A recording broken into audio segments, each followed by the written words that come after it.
Hey guys, so today I'm going to show you a little trick. I've had a lot of people asking what's the best way to set the timing on a 500 Sportsman or Polaris 500 engine. So the way most of you probably know is there is a hole up on the top here, and you take that little nut out, and you look down the hole, and you line up your flywheel mark. There's a T on the flywheel mark, and you line it up with that mark in the hole, and that tells you where top dead center is. So I have tape marked on where the T is. I'm going to show you a better way to do it, and it's more accurate because a lot of times when you have your stator behind here, it's magnetic and it wants to turn the flywheel one way or the other, and by the time you get up to adjusting your valves, sometimes it's not dead on. So I've already got everything set pretty close. I've got this all ripped apart already, just to kind of show you guys something. I took the stator off. There's 5 bolts that go around the stator. Pull that off, and there is a mark here. And then, of course, you've got your 2 little indentations up here on your cam gear. So let me get you in a little closer so you can see. Here's the mark. And once you take this chain off, there's actually a mark on the gear. And you notice the different color there on the chain. There's a silver link there.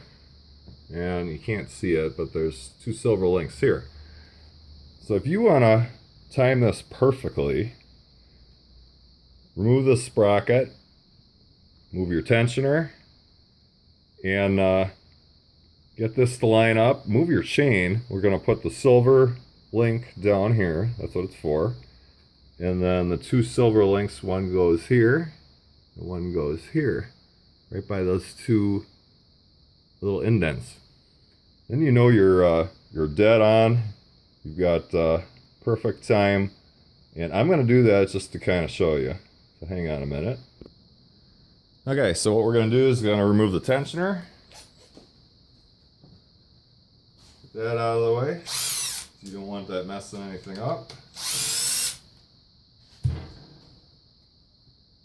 And when you put this tensioner back in, take this nut off, and there's a spring, and then you push the tensioner back in, and then you put these bolts back on, put that nut on, and it automatically tightens the chain.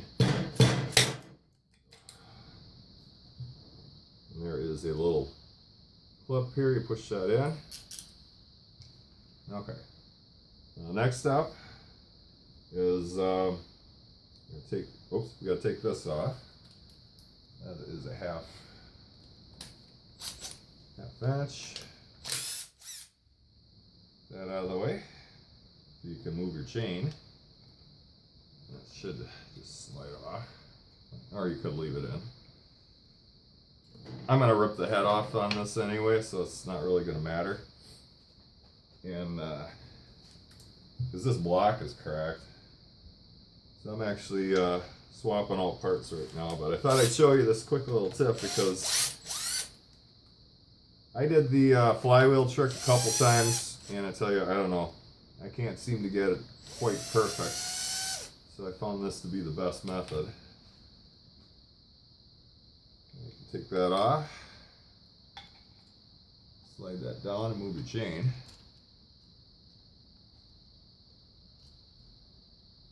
And I want to show you where that little mark is on the gear. Hang on a minute. The lighting isn't the greatest here, but let me grab a flashlight.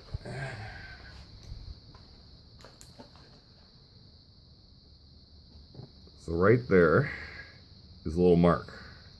You can see it. Lighting's not perfect. So you take your silver link and you line it up with that mark. And then you run your chain up, and then you take these 2 silver links and you put them here. You put it all back together, and you'll be perfect time. Okay, so I'm just moving everything over little by little. It's kind of a trick. Just kind of chain over, link by link. And what I'm trying to do is I'm trying to get the top done first. And that's why having this out of the way actually works out a lot better. Push that up and get it out of the way. Alright, so now I got my 2 silver links lined up with the 2 indents. And now I want to get the silver link down here lined up with that mark I was telling you about.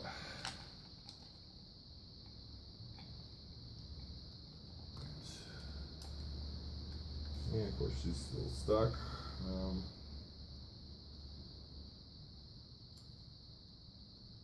Screwdriver, hang on a minute.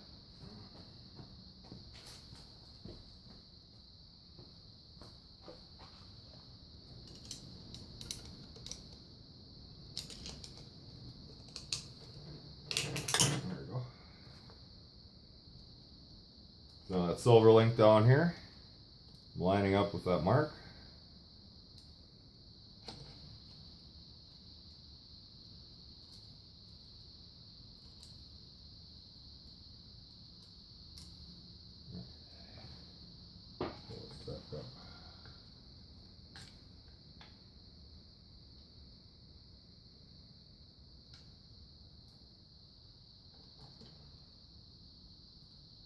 It can be a little bit of a trick with all this garbage in the way here. There we go. And the 1 tooth over. There. Okay. Silver link with that mark.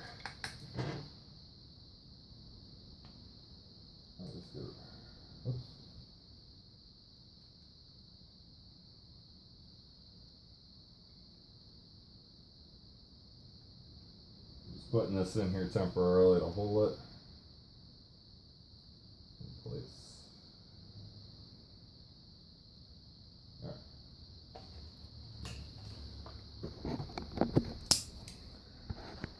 So here we go, just like I said, 2 silver links by the 2 indents. 1 silver link, the timing mark here, and you make sure that mark on the sprocket's lined up with that. Now you put everything back together, and then you go to adjust your valve clearance. Your valve lash should be 0.006.